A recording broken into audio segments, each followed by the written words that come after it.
Hi, this is Naomi with Sword and Steel, and Games Workshop has given me an early copy of the Eldari Dark Reapers, now in plastic instead of fine cast.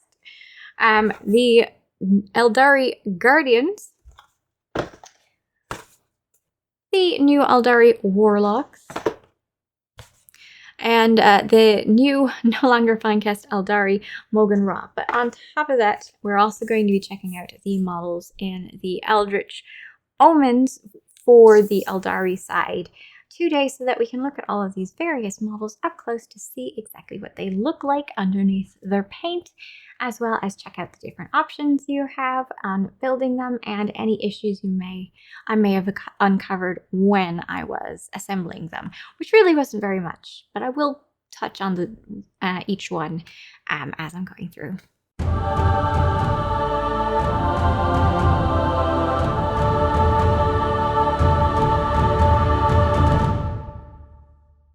Here we are, the new Eldari model kits so far this year. Warlocks, Guardians, Dark Reapers, and Mogan Ra out individually, and the Autarch Rangers and Shroud Runners currently available in the Eldritch Omens box set, which also comes with Chaos Space Marines alone currently. Let's look at Mogan Ra first, whose sculpt has been upgraded from its squat resin form to this new, more Eldari looking, in my opinion, plastic form that definitely cries Dark Reaper more than its predecessor did. This model does not have any extra pieces after assembly, and you can only assemble him as you see him here, with every piece fitting together lovely except for his cloak. I mean, it does fit together, but you have to meld it together with multiple layers of plastic glue perpendicular to the join line to make the cloak look like it's flowing as one solid piece of cloth, rather than having an out-of-place line down his leg and around his head. If you're unfamiliar with how to use plastic glue to fill gaps like that, then you can check out my video on it in the description, because this guy isn't the only one whose cloak needed to be melted together. In fact, I don't think there was a single cloak that didn't need to be melted together. Actually, if I ever do another video outlining how to get rid of join lines, I will most certainly use these models. These are Adeptus Mechanicus Kadari, because they're really just as bad. So check out that video. And you should be able to get the results that you see in this video. Next, let's have a look at the new box of plastic Warlocks. Though very similar in appearance to their predecessors, it's nice to see them now in plastic. Yes, plastic, not fine cast. Of course, their cloaks are also ones you will have to meld together, but remember, perpendicular strokes to the join line with extra thin plastic glue can do wonders at removing that line from sight, and you can do that you should do it while you're gluing them together and after you're gluing them together. Both times work. These models are equipped with shuriken pistols and either a witchblade or a shining spear, and all of these weapons come in this kit, but surprisingly there's only one of each in there. When I checked the datasheet in the codex, I decided I wanted to have both my warlocks with a shining spear and a shuriken pistol, since that's what they would be playing with. But much to my surprise, there is only one shuriken pistol, one witchblade, and one shining spear, and someone pointing in a particular direction. Which was odd, since even if I wanted to buy multiple kits to get multiple shining spears, I would still be short spears to give all my warlocks, or vice versa with respect to the witchblades. Maybe they will come out with an Eldari upgrade sprue that will have extra weapons on it. Or I'll be on the lookout for the end of a staff to attach to my witchblade to make it look like a shining spear, which should be pretty straightforward. And none of these kits here have such a thing. There's no end to a spear. But if you go Guardian Defenders or Storm Guardians with your Guardians box, you will have an extra sword that could work as a witchblade. And there are multiple extra arms holding shuriken pistols, so at least building your army will get you many bits you can use throughout the armies, including giving your warlocks. Both of them could have a witchblade, but not a staff. Yet. Not in these kits anyway. So this warlock kit does come with 2 extra heads though, one's where you can see their face, which is more Inari style for the Eldari, and if you don't know what I mean when I say Inari, then you will once you read your codex. They're just a subfaction of the Eldari. You'll see. Next, we are looking at the Guardians box. These can either be Guardian Defenders, wielding shuriken catapults and accompanied by a weapons platform, or they can be Storm Guardians, wielding blades and flamers accompanied by a serpent platform. So these guys are certainly the simplest of the bunch to put together, with the torsos being only 2 to 3 pieces and every head and arms being applicable to any body, and with some flexibility of movement. And as such, I would suggest building them first if you are beginning an Eldar army and don't have much experience assembling models. If you're going Guardian Defenders, they are wielding the same weapons, so the differences between them are purely aesthetics besides the weapons platform. If you're going Storm Guardians, you will want to choose the special weapons on the datasheet and build those first. Yes, that might not be the order to build in the assembly guide, but it's just a suggestion. You should always be building your specialty guys first so that you definitely have all the arms and weapons you will need there for you to choose from. I went Guardian Defenders, so I didn't have to worry about that, and I chose all helmetless heads simply because I am not a big fan of the cone head helms of the Guardians. I do like the Storm Guardians better that have the plume on top, but yeah, I will avoid using things I don't like the look of whenever I can if it doesn't outright go against the WYSIWYG rules. There are enough helms to have them all helmeted as Guardians, there are enough helms to have them all helmeted as Storm Guardians, and there are enough helmetless heads to have them all helmetless should you wish. So you got lots of heads from this 10-man group. WYSIWYG. What is WYSIWYG? WYSIWYG means what you see is what you get. Take this weapons platform, for example. To assemble it properly, I need to choose the weapon I want to use on it, and I have to put that one on. For Storm Guardians, there's only one way to build it, which looks something like this, with a few little accessories that I didn't add on because I'm actually building the weapons platform. For the Guardian Defenders, which has 5 different weapon options. And strangely, though there are some of the weapons on display in this book, not all of them are. I don't know why Games Workshop doesn't show right in the assembly guide which weapon is what, with just the label under each one.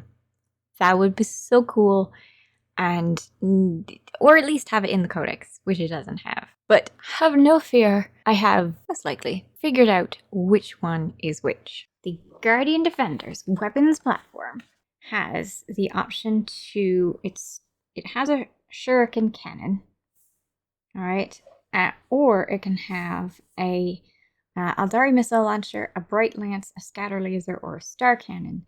So this one is the bright lance, as shown in the picture.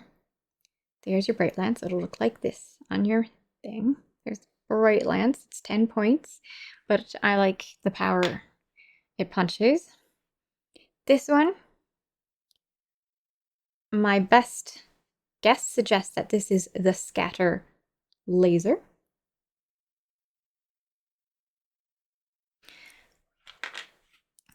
This one,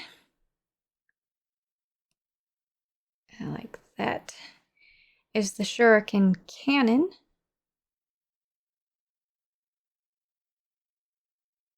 Okay. This one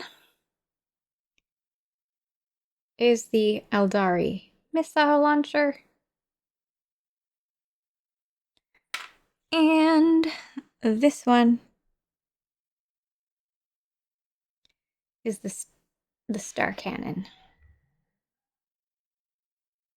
So if you're trying to figure out which one is which, that seems to be the various pieces. And now if you were going to magnetize this weapons platform, I would suggest taking this piece right here. This is up. Going in from the bottom, drilling in until you are close to revealing the magnet on this side. And then on each of these pieces, if you were going to magnetize it, take this part off, put something metal of the same kind on this little thing so that when you attach it, it will snap in place.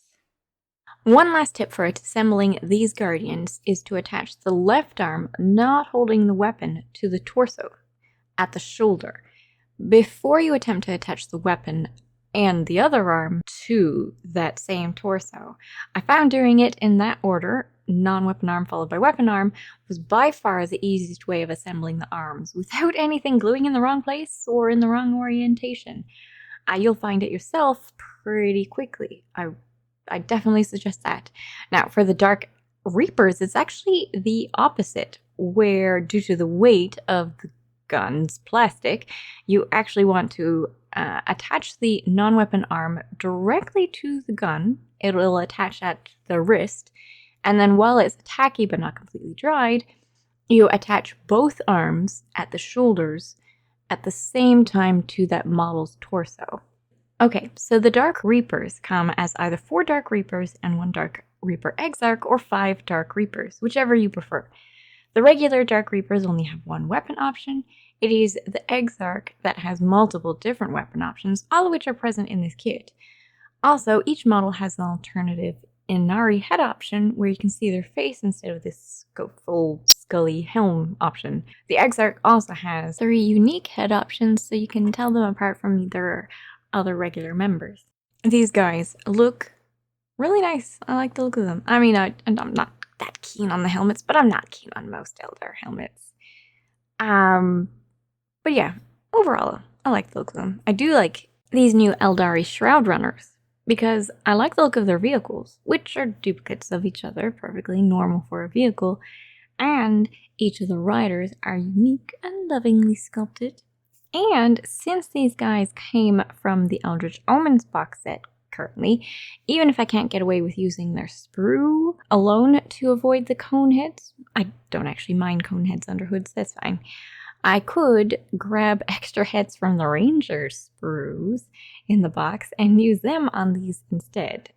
So I could make some fun looking models I have the pleasure of sharing with you. So a couple of these heads are actually Rangers heads.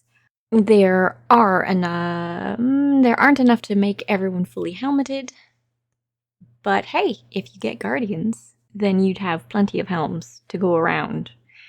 Should you wish to use them instead, because they do fit in the same fashion into their shoulders as the Guardians do. So most every single head in all the various kits can be put anywhere else, besides some characters like Mr. Morgan Ra would definitely not be able to have a new head on without a little bit of cutting here and filling in there. But everyone else can have anyone's head. I really like the look of these models. These, I think these are my favorite, or the Rangers themselves. I just really enjoy them. I would be so pleased to paint these models, and there's so much detail. One thing to note, I suppose, during the assembly, I noticed that it was a bit hard to see what the underbelly of this vehicle looked like, so I'm just going to show you it now. So you know 100% how you should put on all of the various pieces, because they are all separately attached. So as you see, everything should be pointing up towards the front. All the points point up towards the front. And that's all you basically have to remember. It's easy after you realize that. I do most certainly like the look of the Autarch. He has both a male and female option. I chose the male option.